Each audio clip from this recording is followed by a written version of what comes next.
자, 여러분, 파도를 한번 보면 보통 파도가 이렇게 올 때 파도가 들이닥칠 때 파도가 친다라고 하지만 또 동시에 어떤 말도 합니까?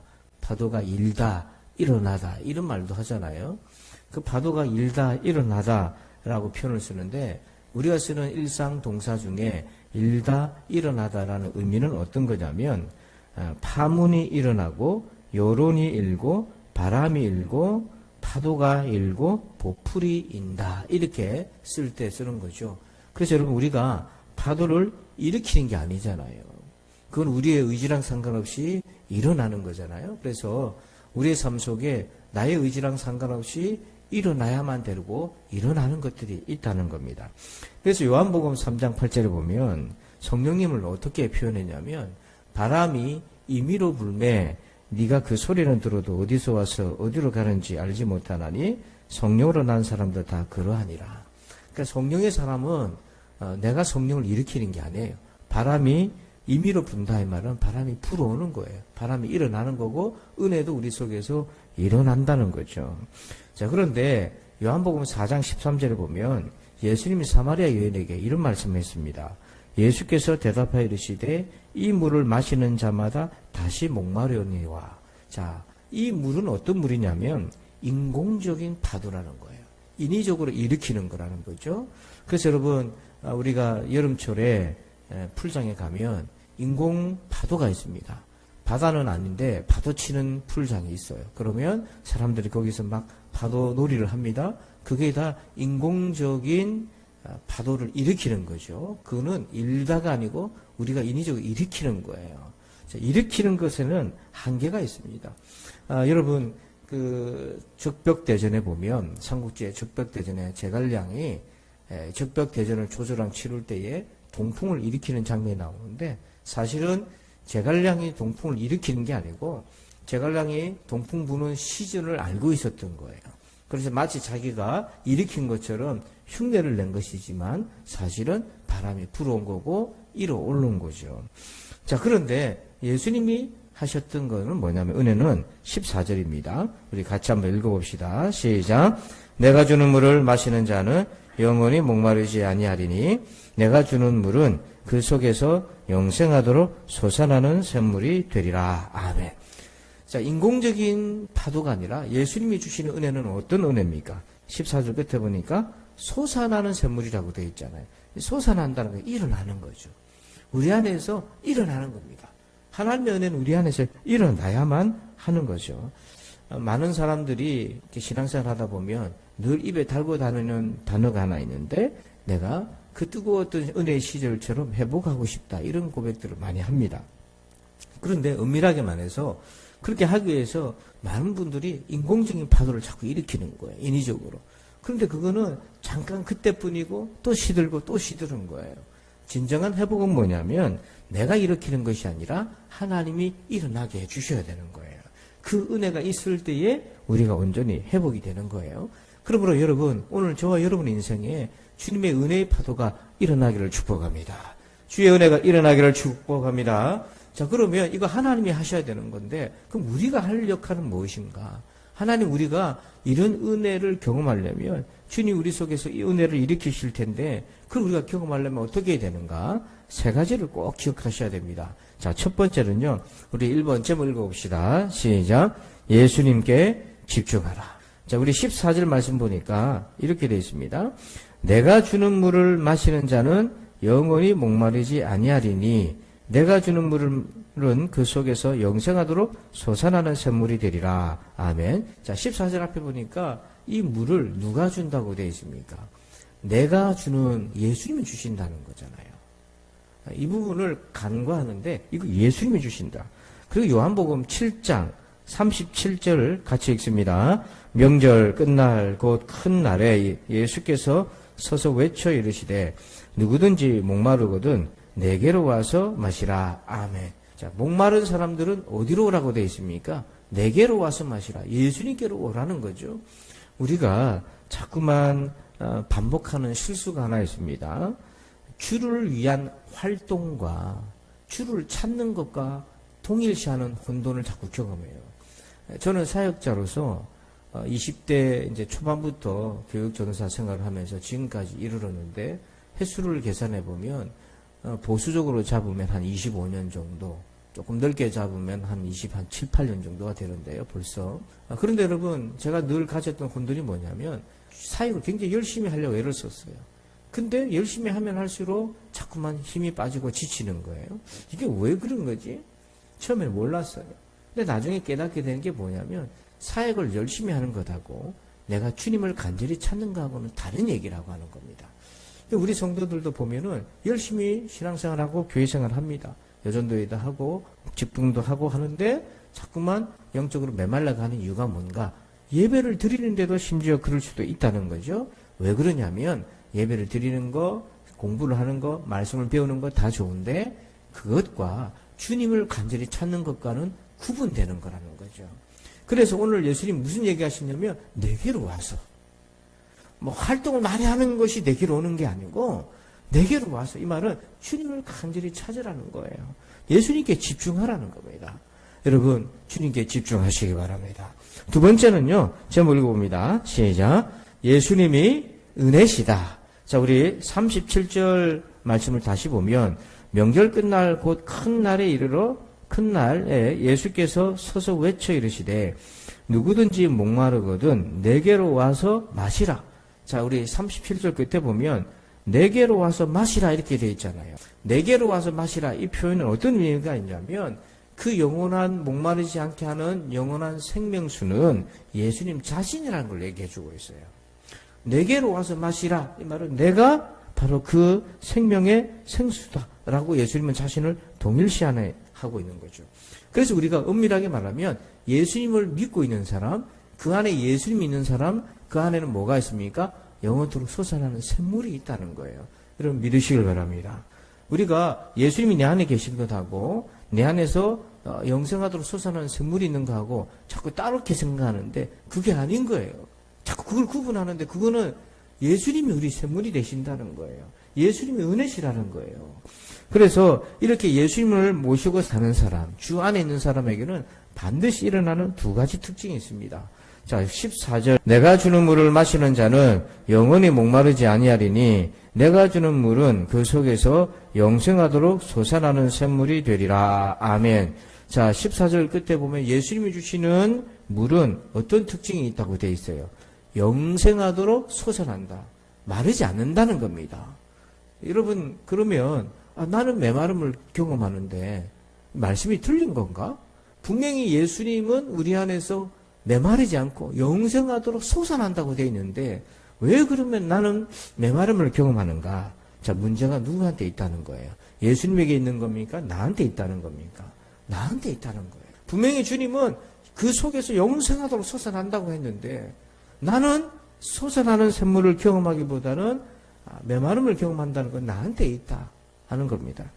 A.W. 토저 목사님이 이분이 이런 얘기를 했어요. 내가 깊이 생각해보고 내린 결론은 현재 상황에서 우리는 영혼의 부흥을 원하지 않는다는 것이다. 우리의 문제가 있는데 그게 뭐냐면 진정 부흥을 원하지 않는다. 정말 내 영혼이 회복되는 걸 진짜로 원하지 않는다. 바라긴 하지만 그 정도까지는 아니다는 거죠. 자, 여러분은 어떻습니까? 여러분 얼마나 간절히 영혼의 부흥을. 두 번째로 예수님을 품고 사는 사람에게는 어떤 일이 반드시 일어나냐면 14절을 내가 주는 물은 어디서 영생하도록 솟아난다고 되어 있습니까? 그 속에서.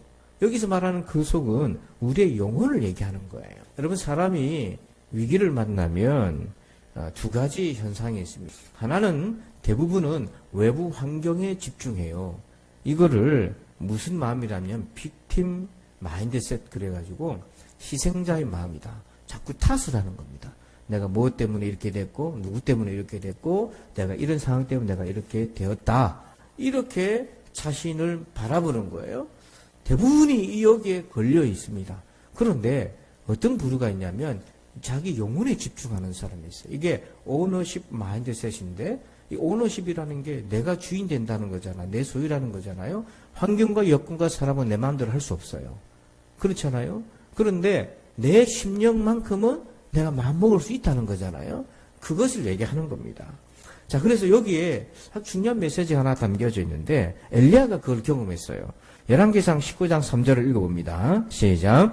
그가 이 형편을 보고 일어나 자기의 생명을 위해 도망하여 유다에 속한 브엘세바에 이르러 자기의 사환을 그곳에 머물게 하고, 지금 엘리야가 그렇게 바알 선지자들과 아합 왕과 이세벨과 영적 대결을 하고 불이 떨어지는 제단의 은혜를 경험했지만 그 뒤에 어떤 사건이 생겼냐면 너무 식물하고 낙심해가지고 죽겠다고 광야로 들어갔어요. 죽겠다고 광야에 들어간 이유가 뭐라고 되어 있습니까? 3절 앞에 보니까 그가 뭘 봤다고 되어 있어요. 이 형편을 봤다는 거예요. 이 형편이 뭐냐면 이세벨 여왕이 내가 엘리야를 죽일 거다. 회개하는 것이 일어나기는 커녕 오히려 반대 적대감만 더 일어나고 자기 죽이겠다고 달려드는 걸 보고는 너무 낙심한 거예요. 두려운 거예요. 이 형편을 봤다. 이게 바로 뭐냐면 외부 환경에 집중하는 거예요. 자기 영혼이 지칠 때, 어려움에 빠질 때 그 탓을 하기 시작하는 거예요. 그런데 하나님은 이 엘리야를 어떻게 하셨나? 5절 말씀 봅시다. 읽어봅니다. 시작.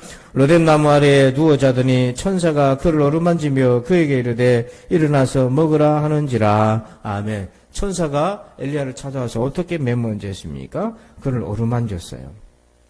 단지 깨웠다는 것이 아니라 그를 어루만지면서 터치하면서 목자가 병든 양을 마사지해 주면서 피가 잘 통하고 근육이 이완되도록 그렇게 하는 것처럼 그렇게 깨웠습니다. 자, 그런데 여기서 주목할 부분이 있어요.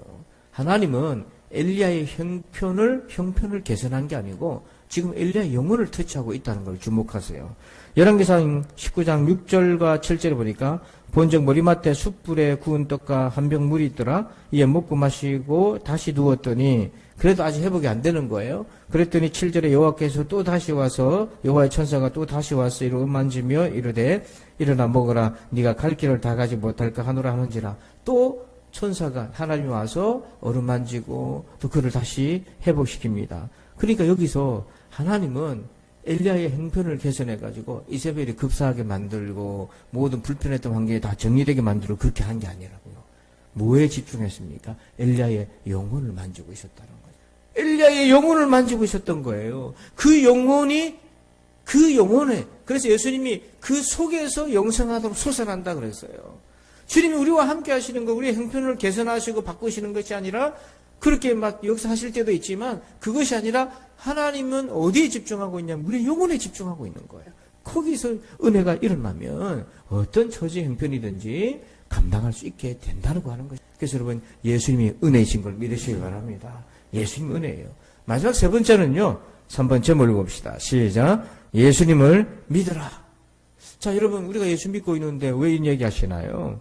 은혜가 우리 속에 일어나려면 반드시 필요한 조건이 있어요. 자, 요한복음 7장 38절 보니까 나를 믿는 자는 성경의 이름과 같이 그 배에서 생수의 강이 흘러나오리라 하시니. 아멘. 자, 누구에게 어떤 이에게 그 성령을 그 속에서 흘러나오되 생수의 강처럼 흘러나오게 한다고 되어 있습니다. 나를 믿는 자. 예수를 믿는 자예요. 예수를 위해서 뭔가 많은 일을 한 자가 아니라 예수를 믿는 자. 또 39절 있습니다. 이는 그를 믿는 자들이 받을 성령을 가르쳐 말씀하신 것이라. 예수께서 아직 영광을 받지 아니하셨으므로 성령이 아직 그들에게 계시지 아니하시더라. 아멘. 39절 앞에 보니까 어떤 사람이 성령 받는다고 되어 있습니까? 그를 뭐하는 사람? 믿는 자들이. 그러니까 여러분 오늘 일관되게 말씀하신 게 뭐냐면 나를 믿는 자는 생수의 강이 흘러갈 것이고 또 예수를 믿는 사람은 그를 믿는 자는 성령을 받게 될 것이다. 믿는 자에게 하나님께서 은혜를 일어나게 해주시는 거예요. 자, 그러면 그 믿는다는 게 어떻게 하는 건가? 뭘 보고 믿는다는 건가? 우리가 이제 여태까지 신앙생활을 했는데 믿는다는 거는요 2가지가 반드시 있어야 돼요. 첫째는 뭐냐면 이겁니다. 사도행전 10장 43절이에요. 시작. 그에 대하여 모든 선지자도 증언하되 그를 믿는 사람들이 다 그의 이름을 힘입어 죄사함을 받는다 하였느니라. 아멘. 자, 믿는다는 건 뭐냐면 한번 따라서 합시다. 그의 이름을 힘입자. 그의 이름을 힘입는 거예요. 여러분 예수님의 이름을 힘입는다는 게 뭐냐면 예수님의 십자가의 공로를 의지해서 하나님 앞에 회개하고 죄사함의 은혜를 입는다는 겁니다. 이거를 매일 날마다 그렇게 한다는 거예요. 우리가 죄인이고 연약한 부분이 있어요. 우리가 하나님 앞에 회개할 때는 우리의 부족하고 범죄한 죄도 회개하지만 우리가 온전하지 못한 거 있잖아요. 미숙한 거, 아직 성장하지 못한 거, 예수님 닮지 못한 거, 죄는 아니지만은 미숙한 거. 여러분 그것도 하나님 앞에 내려놓는 거예요. 또 연약함도 있어요. 내가 조금만 어려움이 와도 흔들리는 거예요. 그건 죄는 아니지만은 연약한 거잖아요. 그 연약함도 하나님 앞에 고백하는 거예요. 그게 뭐냐면 그 죄뿐만 아니라 모든 영역에 그의 이름을 의지하시길 바랍니다. 그의 이름을 의지하다 보면 그런 사람에게 하나님께서는 반드시 주시는 것이 있는데 그 속에서 은혜가 일어나게 한다는 거예요. 자, 우리 두 번째는 어떤 일이 일어나는가? 누가복음 11장 13절 두 번째 꼭 필요한 믿음입니다. 시작. 너희가 악할지라도 좋은 것을 자식에게 줄 알거든 하물며 너희 하늘아버지께서 구하는 자에게 성령을 주시지 않겠느냐 하시니라. 아멘. 우리가 뭘 할 수 있습니까? 파도를 일으킬 수는 없지만 그 파도를 뭐 할 수는 있어요? 구할 수 있다는 거예요. 우리는 일으킬 수는 없어요. 우리가 그런 존재는 아닙니다. 그런데 하나님께서 어떤 그릇을 열어놓냐면 그걸 구할 수는 있다. 파도를 하나님께서 일게 하시지만 그 파도를 구할 수 있다. 그래서 여러분 기도하라는 겁니다. 그 파도를 구하라는 거예요. 내가 임의적으로 만들지 말고 그걸 구하라. 그런데 여기에는 시간이 걸려요. 하나님의 시간이. 이건 내 시간이 아닌 거예요. 그랬는데 리처드 데이비슨이라는 분이 사람이 마음이 긍정적으로 회복되고 부정적인 것이 떠나고 이렇게 심정이 회복되는데 사람들마다 차이가 있더라. 시간 차이가. 시간 차이가 있는데 얼마나 차이가 있냐면 약 3000%가 차이가 난다는 거예요. 저도 그렇습니다. 저도 어떤 어려움을 당하고 제 영혼이 많이 침체되고 낙심이 되고 그냥 이 열정이 식어졌을 때 하나님 내가 이렇게 해서는 안 되는데요. 이렇게 해서는 안 되는데요. 그 너무 괴로운 거예요. 시간마다 외쳐야 되고 부르짖어야 되는데 하나님 이게 내 마음하고 내 입술하고 이게 시간차가 공간차가 너무 납니다. 이거 어떻게 하죠? 기도를 했는데 이런 노력 저런 노력 인위적인 파도를 일으켜도 되질 않아요. 그런데 시간이 걸리는데 약 한 2년 이상의 시간이 걸리는데 어느 날 새벽에 기도를 하는데 제가 기다렸던 파도가 일어나는 거예요. 그 말할 수 없는. 그때 제가 느꼈던 그 경험이 파도가 일어난다. 일다. 그걸 온전히 경험하게 된 거죠. 그러므로 여러분 오늘 우리에게 파도가 필요합니다. 파도가 필요한데 저걸 내가 일으킬 수 없어. 일어나야지. 그 내가 어떻게 저걸 일으킵니까? 하나님이